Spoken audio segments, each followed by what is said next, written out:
Hello, everyone. If you don't know who I am, I'm Lavinia Mahedinto. I'm the co-founder and a learning architect at Offbeat. And Offbeat is a space where learning and development professionals come to get to know each other, to learn together, and improve the impact they have within their organizations. Now, I don't usually come on camera. I'm more of a writer.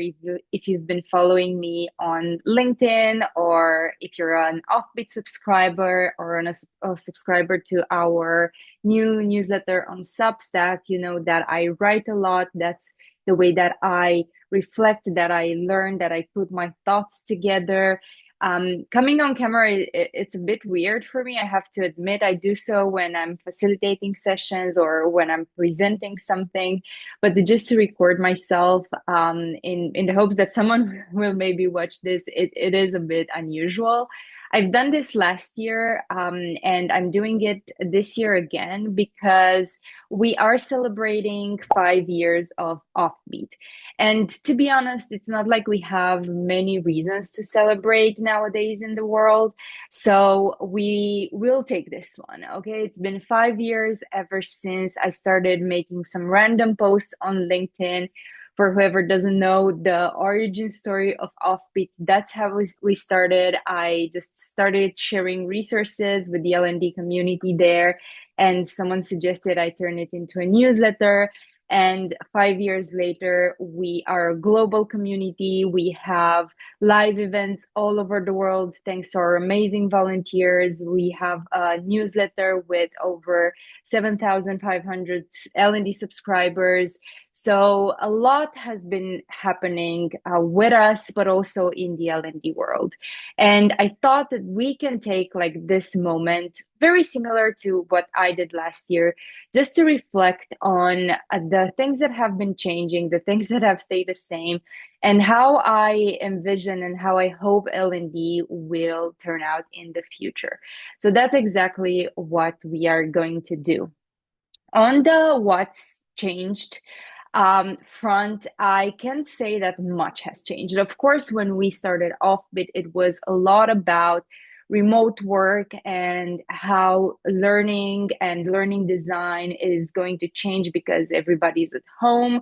So we need to rely more on online workshops and on content libraries and all sorts of digital tools in order to send our messages and to support behavior change and skill acquisition in our organizations. So that was the initial modus operandi when we started Offbit. Of course, part of that stayed the same. There are a couple of organizations that stayed remote or hybrid, but it's not the talk of the town nowadays. So that part of L&D kind of quieted down a bit. And of course, the big surprise, I guess, of the past couple of years was artificial intelligence and how that will affect the world in general, to be honest, but also how it will affect organizations and how it will affect L&D professionals. And in my opinion, it will have a huge impact, but I'm gonna talk about it a bit later. So the remote part faded out, AI came in. So these are the two things that changed a bit. But to be honest, a lot has stayed the same. I talk to L&D professionals all day long, and their grievances are very similar to what they were 5 years ago. They are about how hard it is to measure our impact, how hard learning transfer is, how hard it is to get buy-in from stakeholders, to get resources. And yeah, it's still incredibly hard. And I would say it's even harder now than it was before to be in L&D nowadays, to be a learning professional nowadays. But I do think there's some silver lining in there, and there are some good things that might come out of these struggles. But indeed, it's definitely not easy. That stayed the same. The challenges didn't change in any way. People are trying different things out in different corners of the world. And part of Offbit's mission is to put people together so that they can learn about those experiments that they're doing, and they can again grow their impact in their organizations. So there are some things that are changing in pockets of the world, but I wouldn't say they are the norm everywhere. So that stayed the same. Now, to tell you about how I'm seeing the future, and I think that's quite complicated because I don't think any of us knows actually what the future holds. And I think the message was quite similar in the video that I did a year ago. I think anyone who's extremely convinced to where we are going in the world in general, but also in L&D, is not thinking about all the factors that might affect where our industry might be going. So instead of just telling you, hey, this is where we should be going, I'm going to tell you some of the assumptions that I have, and I'm going to tell you why I have these assumptions. And I guess there are three major things that I want to talk about.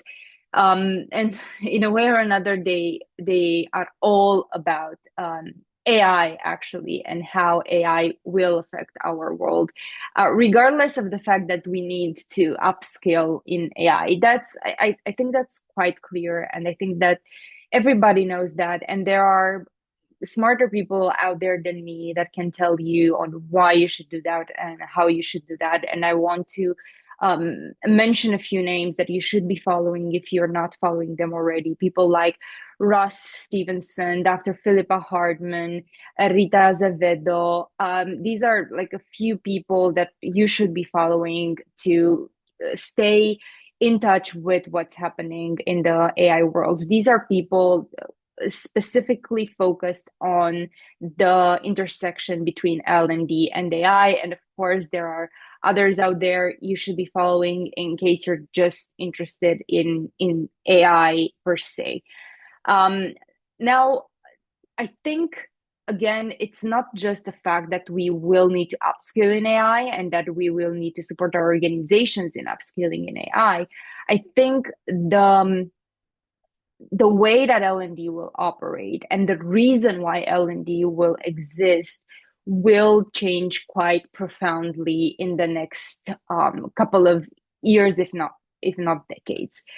And I have two big reasons that I want to point out. The first one is the fact that we've been dreaming about personalizing learning for years, but personalizing and scaling, I would say, right? We've been dreaming about this for years, and we've been trying things out. We've been relying a lot on content curation, but it was never so close to us as it is now with AI and our capacity to finally adopt a technology that might be able to help us with that, right? So that's one thing, right? So individuals will have in their pockets something very, very smart that's going to help them with information, with questions in the brainstorming process, with coaching, maybe with mentoring, and so on. So every individual will have that. So I think that will end up with us not focusing so much on individual upskilling and on individual behavior change. And I don't think that's a big problem, because if AI is doing a much better job when it comes to that, why just not live it with AI, and we can focus on things that are more way more important. And I want to give you an example. So we've been struggling quite a lot in L&D when it comes to learning transfer, right? So you know, or knowledge transfer, how we call it. We design these experiences, people come to them, and then they go back to their work, and um, theory and science tells us that they forget so much of what they have experienced and what they have learned, right? So our focus as L&D has always been on designing better experiences in order to be more brain friendly and to improve knowledge transfer on an individual level. And I think that's great. That's still necessary. But I do think that AI will have a major, major play into improving knowledge transfer because it will provide people with the information they need when they need it, how they need it, right? So that's a big, big important thing. So timing, relevance, those are things that are important to how our brain learns and how it acquires knowledge. But the other reason why knowledge transfer doesn't happen as much as we would like is systemic, right? The problem is systemic. So people go back to their day-to-day jobs and they don't have the space to experiment. They don't have the psychological safety to experiment. They don't have time to reflect and all of these things that are not individual. They are actually the way that the organization is set up. And the system works in not in favor but against knowledge transfer. So I think, going back to my earlier point, that we will focus less on in the individual part of things and we will leave that to AI. And we will actually focus more on the systemic part of the organization. So that has many, many intersections with organizational development. And it is a lot about how do we design a system, an organizational system that actually supports not just individual learning, but also organizational learning. Now, don't get me wrong. I still think there are a couple of things that are super important for us to take care of, and those things are things like understanding what are the skills that our organization or our organization will need our colleagues to acquire, and to make sure that we send those signals within the organization, setting up competency frameworks, and maybe that dream of the skills-based organization will happen at some point. So I still think that's super, super important. But I do think that what's even more important is to make sure that we act more on a systemic level. And I've been doing, if you've been following me on LinkedIn, I've been doing this experiment where I am trying to explore my own thoughts about organizational learning and what that is and what are the blockers for that to happen. And I've been coming to a couple of conclusions that are actually very interesting for me, and I hope they will be for you as well.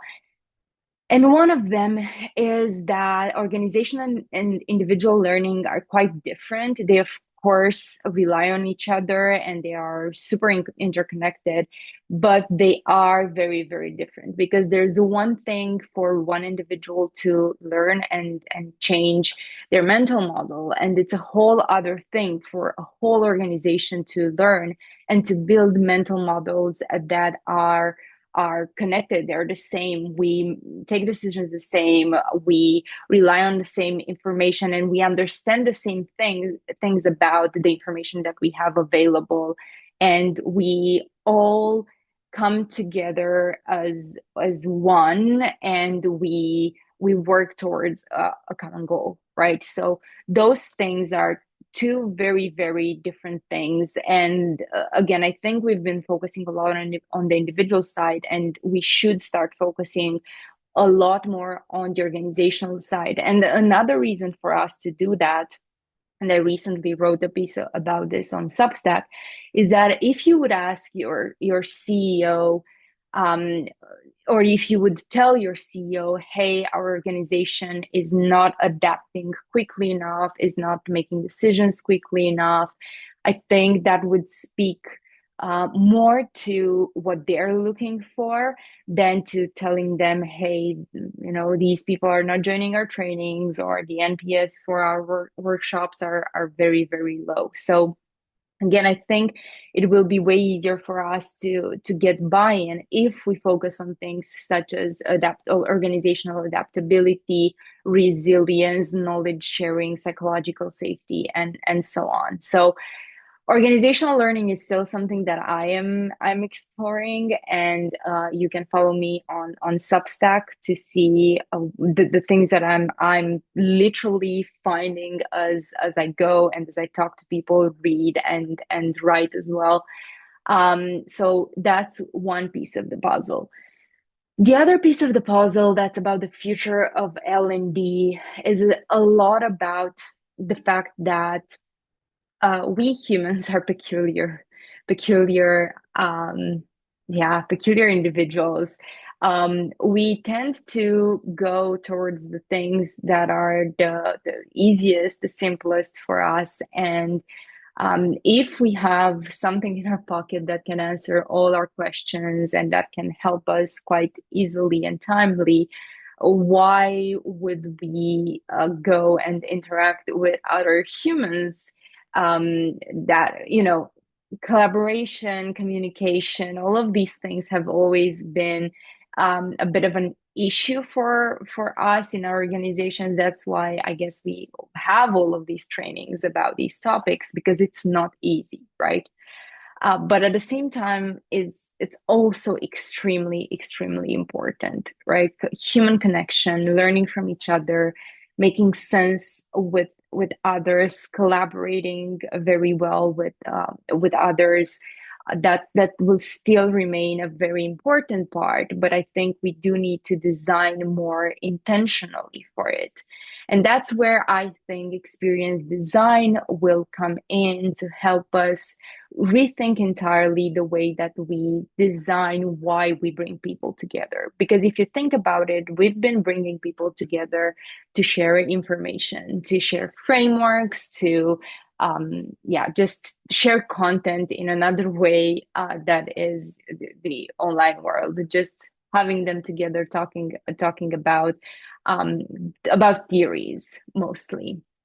So if that part will be taken over by AI, which in my opinion it's amazing, let AI do that job. We but we still need to bring people together to connect them and not to increase levels of loneliness that are already quite high. Then why are we bringing people together? And I'm finding my answer in experience design.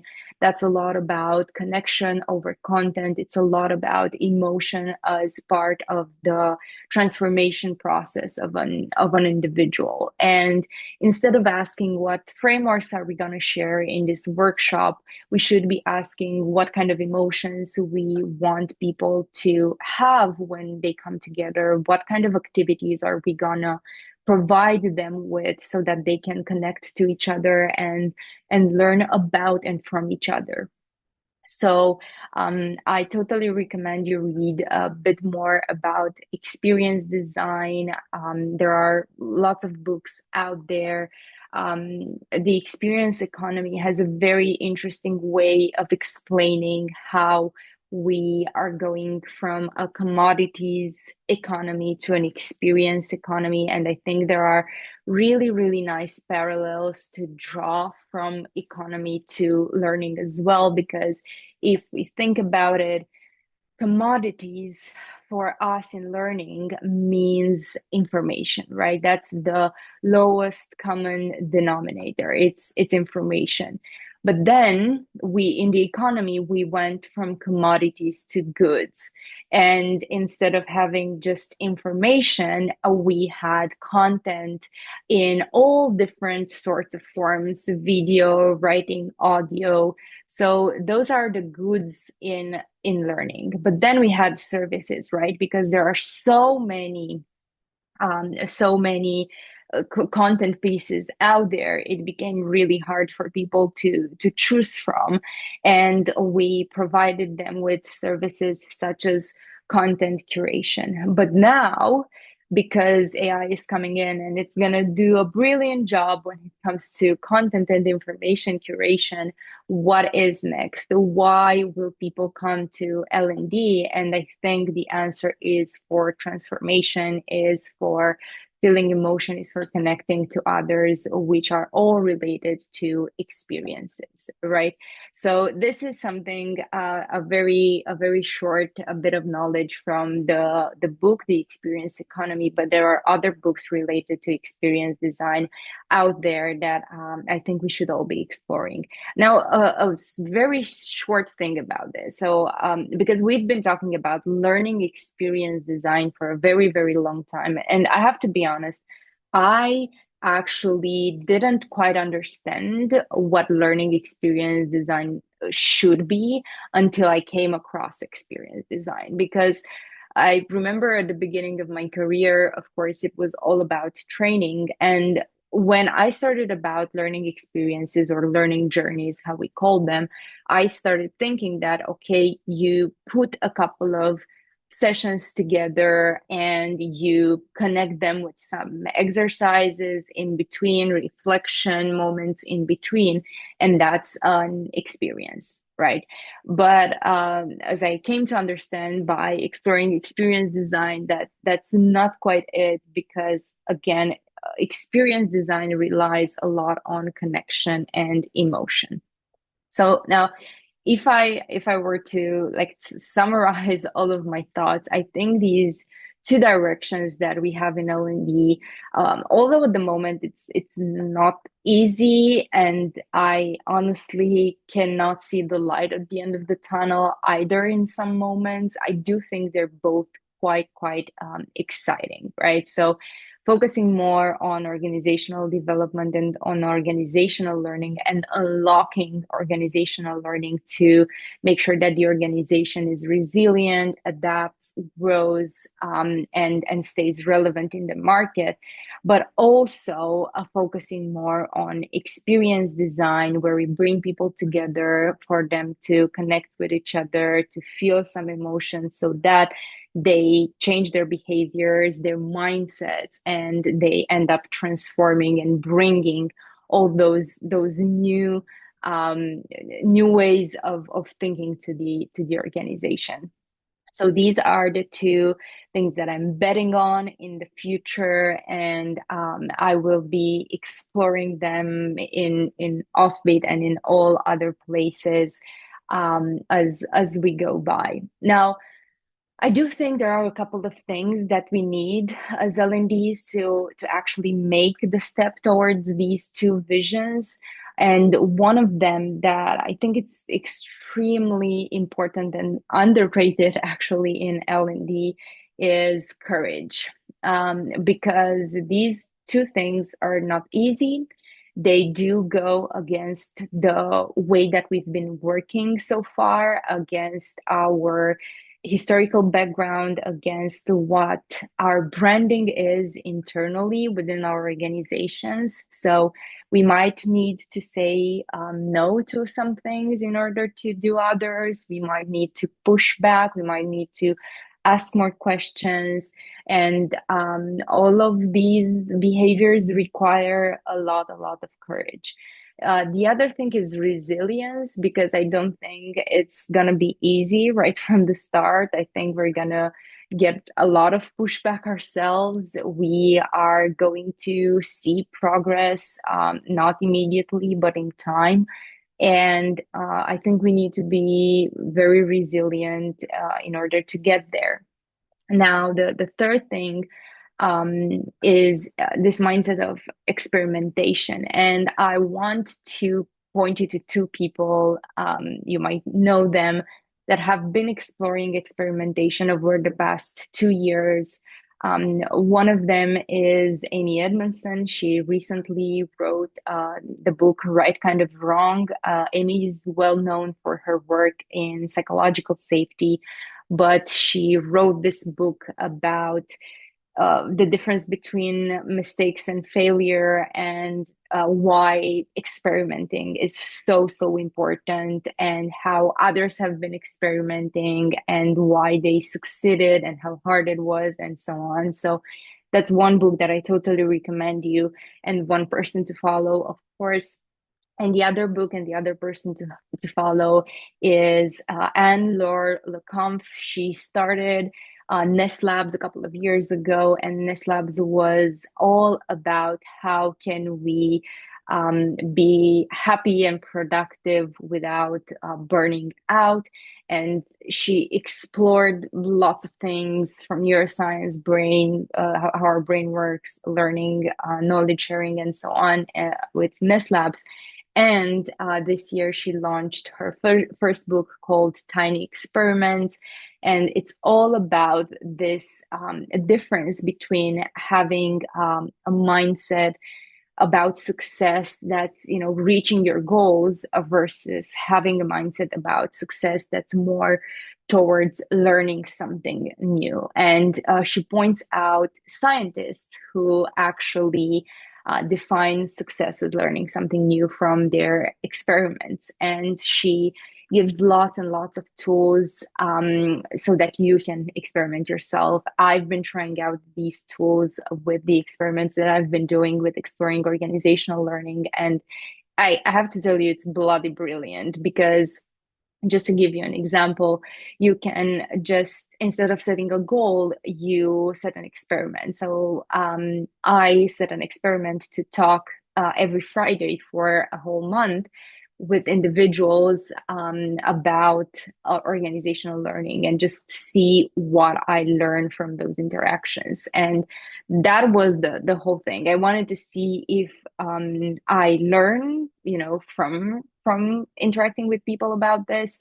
And it was amazing. It was amazing. And again, you need to just commit to something very, very small. It can be something that you do every day for a week, or every Friday for a month, and just try things out and see what's important for you, what you stick with, and what you love doing, right? So I think that applies quite well in L&D as well. I think we need to be more courageous to also experiment with new ways of doing things, because it's quite clear for me that the old ways that we've been doing things are not paying out in a world that, whether we want it or not, will be AI first. So, courage, resilience, experimentation. I think these are three very, very important things for the future of L&D. And finally, I will say this because I am a community person, and I think that communities are very, very important in L&D and in general, to be honest. And we're seeing this trend more and more with creators opening up the doors to their communities so that they can facilitate interaction within individuals, either professionally on certain disciplines, or even personally with passion projects. And I think community is actually supporting courage building, resilience building, and also experimentation. So if you're looking for a place to fuel you, to fuel your passion about learning, to fuel your courage, I think you should be looking for a community and not stay alone, I guess, in your organization, especially if you are a one-person L&D team. So to do a quick summary, two things that are very important for the future of L&D is organizational learning and also experience design, designing for emotion and connection. To get there, we should be more courageous, resilient, experiment more, and rely more on our communities. Now, a huge, huge shout out to everybody who's been with me on this very crazy journey, to be honest. It hasn't been easy building Offbeat. We have our bad days, and yeah, I guess it's not easy for anyone nowadays, but there are some people who have had our backs over the past couple of years, and without whom we couldn't have gotten to where we are today. And those are our sponsors, our mentors, our fellows, our volunteers, our speakers, everybody who's willing to share their stories, everybody who's willing to answer questions about different things, everybody who's in the end willing to learn together with us, and build Offbeat together with us. So a huge, huge shout out, because without this community, we wouldn't have been able to be where we are now. We'll see where we're going to be 1 year from now, but there are lots of things that are very exciting for us in the future. We will be exploring in more depth these two avenues that we believe L&Ds should go on. We will have our very first live conference in London in June this year, actually 1 month from now. So if you're in the UK, or if you want to join us and you haven't bought your ticket yet, there's still some time to do so. We will focus a bit more on research than we did before. We just recently launched our first L&D compensation survey that doesn't just talk about salaries, but also benefits, learning opportunities, work and career trends for L&Ds.